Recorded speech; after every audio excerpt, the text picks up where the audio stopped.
How you doing, guys? Rich McKeaton here, talking today about protein. Protein is an absolutely essential part of our diet.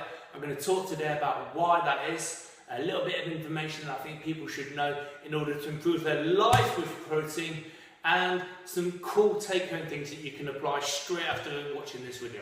Alright, cool. So, what does protein do? What do we need it for? Well, most people when they think of protein, they think muscles! And that's cool because protein does help with muscle building. That's why a lot of bodybuilders, and especially a lot of guys, when they hit the gym, they have the protein shakes, right? So protein is good for not only to build new muscles, but to maintain the muscle that you've got. And that's a really important point because as people get older, they seem to lose muscle mass. Now that's not just aging, sometimes that's years and years of not being active enough. So the muscle, if it's not getting used, it wastes away, right? So if we manage to keep active into old age and we eat enough protein, then we can help to maintain some of the muscle mass, which means as people get older, they're not going to get weak, they're going to manage to keep some of their strength. And the important thing here is that if they've got enough lean tissue, enough muscle, both men and women, I'm not just talking about guys here, if they've got enough muscle, without being bulky, without being a bodybuilder, then they're going to have a high metabolism, they're going to find it easier to stay at a healthy weight. And here's why. The more muscle you have, the higher your metabolism. That muscle needs to be fed.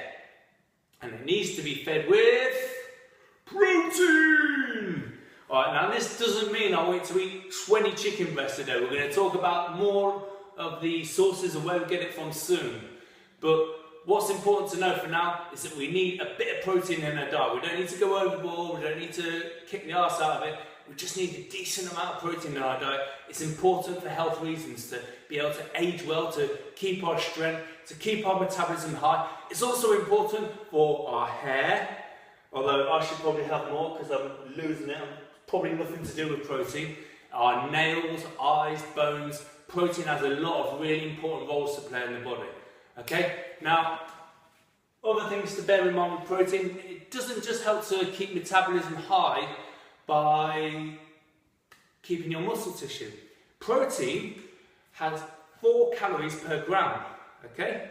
And chicken, other sources of protein, will contain around, let's have a look at this here. So I've got a chicken breast here. You can see this. I would say, I've just done this, I've got some chicken breasts, right? These 2 chicken breasts here would be roughly, it's about 200 grams-ish, probably just below that. It's about 45 grams of protein, right? Carbohydrates, I've just got a bowl, I think I measured it out, it's about 80 grams-ish of pasta which we've cooked. That's around 200 calories. 200 calories from chicken, 200 calories from pasta. Now both carbohydrates and protein both give you 4 calories per gram. Okay, now this is important. 4 calories per gram. Fat is about 9 calories per gram. So if you have a lot of fat in a diet, particularly if you're not active, then it's easy to put on weight, right? Because we're just having too many calories. Actually, if we just eat too much of anything, fat, protein, carbs, wherever it comes from, we're going to put weight on, just excess calories. The important thing to bear in mind though is that whilst they're both 4 calories per gram, carbohydrates will only use about 5 to 10% of your energy to consume them. Okay, so out of those, there's probably around 50 grams or so-ish of carbs here, which is roughly 200 calories. Only about 10% max, which would be about 20 calories, are going to be used for digestion. Whereas 20 to 30% are going to be used from this chicken. So for 200 calories of chicken, we're probably going to use about, let's see, just 20%, 200 calories, 40. If we took it to 30, that would be 50 calories, about 150 calories. So 50 calories to eat up this chicken, and around 20 calories to eat up this carbs. So although they both give 4 calories per gram, because of the thermal effect of food, the energy it takes to digest it, protein actually ends up having a better impact on metabolism. I hope you was following that. It got a little bit complicated. I'm not sure I explained it the best way, but I hope you got the message, okay? And just wanted to cover a few more things. Satiety, or how full you feel. So these chicken breasts, probably, you're going to eat these and you're going to feel fairly full up, right? That pasta, as gorgeous as it is and it tastes great, chances are I'm either still going to be hungry or it's not going to take long before I'm hungry again because of that kind of insulin that hits the system, spikes a bit, comes back down, and you know, all of a sudden I'm craving more. Now there's nothing wrong with having some protein with that pasta or some carbohydrates on the side of this chicken. I just want to get the point across that generally higher protein foods, they make you feel a bit more full up than just carbs by themselves. So that's why it's kind of cool to have a bit of protein in most meals. You don't have to have it with every meal, but having it a few times a day with at least a couple of meals can be really useful. Now, how much protein should we have? Well, the current government standards, the British Dietetic Association, estimates that the average sedentary guy, so in other words, he sits on his arse all day, should have about 56 grams a day. So that's like 2 of these chicken breasts, or 1.5 of them. It's quite a big chicken breast. And a woman about 46 grams a day, about 10 grams less. Now, that's fine. A lot of people won't even get that, but in my opinion, it should be a bit higher than that. One of my clients, she's a dietitian, she tells me that recent advice, changes have been made, and for a lot of people, they need to increase the amount of protein that they're taking.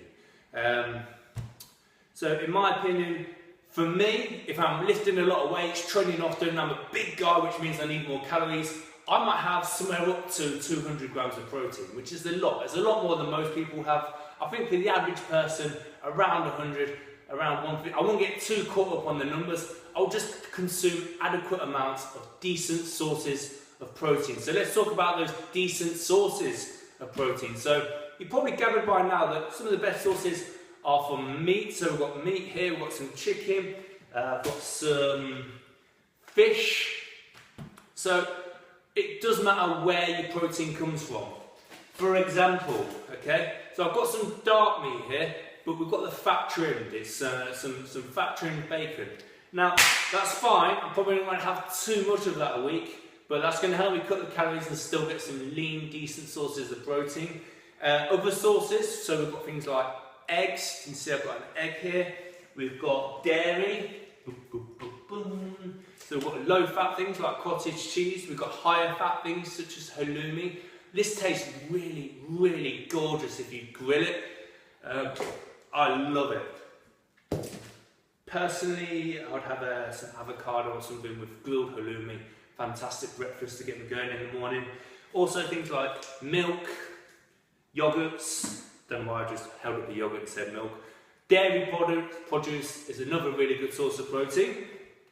And then we've got a lot of things like vegetarian sources. So we've got things like Quorn ham slices. We've got things like tofu, soy. All good sources of protein too. You don't have to be a meat eater to get a good amount of protein in per day. And then we've got grains, so things like quinoa, lentils. I mean, these are great because they're tasty. They're really cheap. I mean, you've got, that's pennies, right? And you can add some vegetable stock to that, some onions. You can make a really nice soup to take work with you. You get a really good amount of protein. It's almost like a dal, like an Indian dal. You can add some spices in there. And that's going to taste fantastic. And then we've got things like my huge packet of protein powder. And that's good for me because it's convenient, because I'm often training clients all day and I want something to have between sessions sometimes if I've gone a long time without food. And sometimes if I'm exercising, I'll have one of those too. But I'm not over-reliant on protein powder. I won't have like 10 a day or something like some guys do. And definitely things you should avoid as far as your protein is things like this sausage roll. You should definitely avoid this. This is really unhealthy.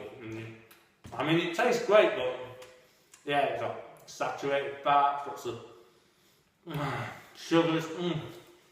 But yeah, really, really healthy. Obviously, as a personal trainer, I don't have loads of own, right? So that's me. That's protein. Bit of a gun show just to finish on. I hope you enjoyed today's video. Can produce lots more of these. And thank you very much. If you like the video, please share it with your friends. Share it on social media. I will be producing more of these. Any questions, ask in the comments section and I'll get back to you. Thank you.